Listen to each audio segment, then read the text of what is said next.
Assalamualaikum warahmatullahi wabarakatuh. Halo, apa kabar anak-anak? Semua sehat kan? Nah, pembelajaran kali ini kalian ditemani bersama saya, Bapak Hendra Atmaja. Nah, adapun materi yang akan kita pelajari hari ini adalah tentang masih berkaitan dengan teks eksplanasi. Nah, pembelajaran kemarin kita sudah belajar tentang apa itu teks eksplanasi. Masih ingat kan anak-anak? Ya, teks eksplanasi adalah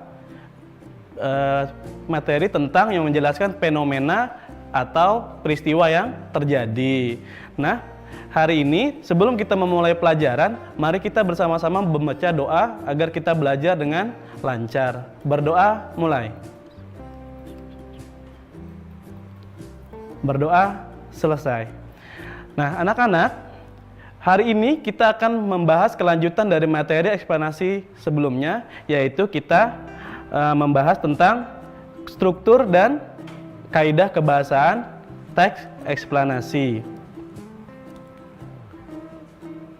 Nah, sebelum kita masuk ke pembelajaran, Bapak akan menyampaikan dulu tujuan pembelajaran kita hari ini.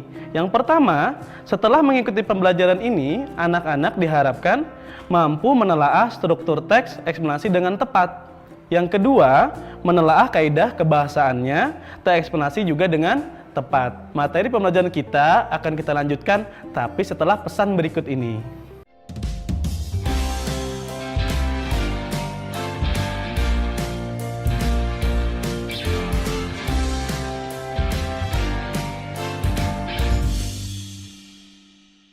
Kembali lagi bersama saya, Pak Hendra. Nah, anak-anak, kita lanjut membahas materi kita hari ini, yaitu menelaah teks eksplanasi. Nah, di depan ini ada materi tentang peristiwa banjir. Di sini salah satu contoh teks eksplanasi ya. Nanti kita bisa baca sama-sama di sini. Kemudian kita masuk ke struktur teks eksplanasi ya. Struktur eksplanasi itu ada 3. Yang pertama adalah identifikasi fenomena. Apa itu identifikasi fenomena? Yaitu gambaran umum peristiwa atau terletak biasanya di bagian paling awal ya. Kemudian yang kedua itu adalah rangkaian kejadiannya atau rangkaian peristiwanya. Itu berisi penjelasan secara rinci rangkaian peristiwa. Biasanya anak-anak itu terletak di bagian tengah teks atau yang disebut dengan inti teks. Yang ketiga adalah ulasannya. Nah, di sini berisi komentar, penilaian tentang peristiwa. Itu biasanya terletak di akhir teks. Nah, ini contohnya ya. Nah, di sini kita bisa lihat. Nah, di sini kita bisa lihat contohnya. Di atas ada kata banjir. Nah, peristiwa banjir adalah ini menjelaskan tentang awal peristiwa, itu disebut dengan identifikasi fenomena. Sedangkan di paragraf 2 ini adalah rangkaian terjadinya peristiwa. Di situ ada kata dapat terjadi sungai, ketika dan sebagainya. Itu adalah masuk rangkaian peristiwa. Kemudian yang ketiga itu adalah ulasan. Itu berisi tentang komentar atau pendapat kita tentang peristiwa itu. Jadi anak-anak seperti itu ya untuk struktur teks eksplanasi. Oke anak-anak, setelah kita struktur kebahasaan, sekarang kita masuk ke kaidah kebahasaan teks eksplanasi. Tadi struktur sudah ya, bisa dipahami anak-anak ya.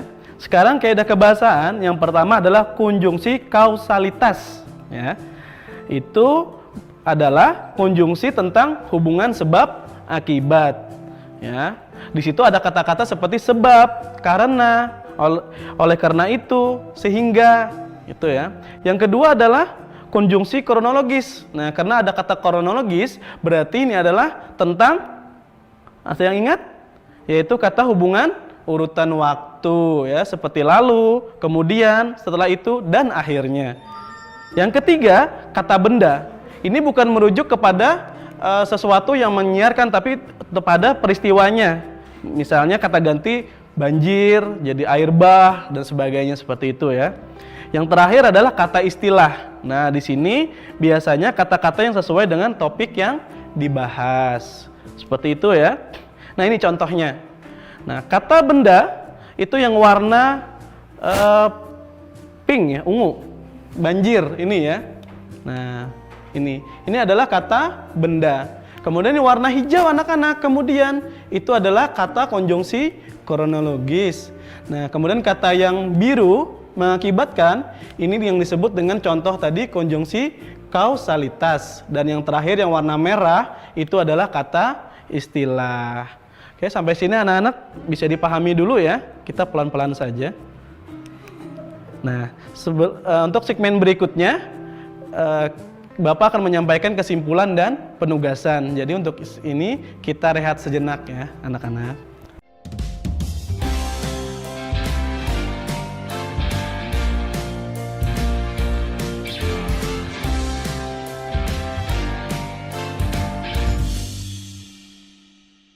Kembali lagi anak-anak dengan Bapak. Nah, sekarang kita memasuki tentang kesimpulan pelajaran kita hari ini. Ayo kita sama-sama menyimpulkan pembelajaran hari ini. Yang pertama adalah kita sudah mempelajari tentang struktur teks eksplanasi. Ingat tadi ya, ada 3 struktur. Ya, 3 ya. Yang pertama, identifikasi fenomena. Yang kedua, rangkaian peristiwanya. Yang ketiga adalah ulasannya. Jadi 3 itu yang harus kita ingat tentang struktur teks eksplanasi. Yang berikutnya adalah tentang kaidah kebahasaannya. Ini ada 4 poin yang harus kita ingat. Yang pertama, menggunakan konjungsi kausalitas. Yang kedua, menggunakan konjungsi kronologis atau sebab akibat ya. Yang ketiga, menggunakan kata benda untuk peristiwanya. Yang keempat adalah menggunakan kata istilah atau teknis. Nah, itu yang kita bisa simpulkan untuk pelajaran hari ini.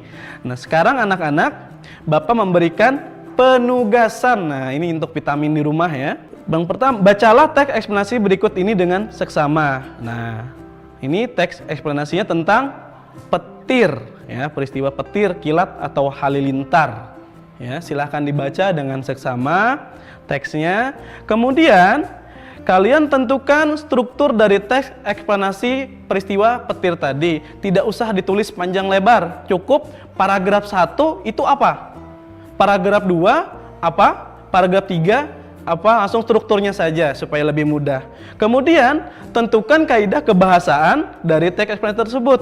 Mana yang termasuk konjungsi kausalitas, mana yang termasuk konjungsi kronologis, kata benda, dan istilah. Cukup mudah kan tugasnya anak-anak? Silahkan dikerjakan di buku tugas kalian. Nanti dikumpul sesuai dengan batas waktu yang sudah ditentukan.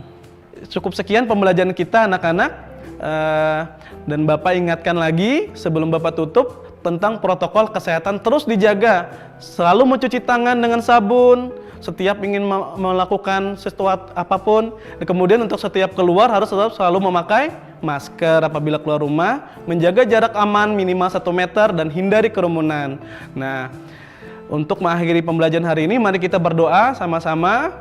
Berdoa mulai. Nah, sekian pembelajaran dari Bapak, semoga bermanfaat dan selamat mengerjakan tugasnya di rumah ya. Sebelum Bapak akhiri, Bapak akan bersyair. Mawar melati indah di taman, indah lagi kembang selasih. Akhir kata Bapak ucapkan, cukup sekian dan terima kasih. Assalamualaikum warahmatullahi wabarakatuh.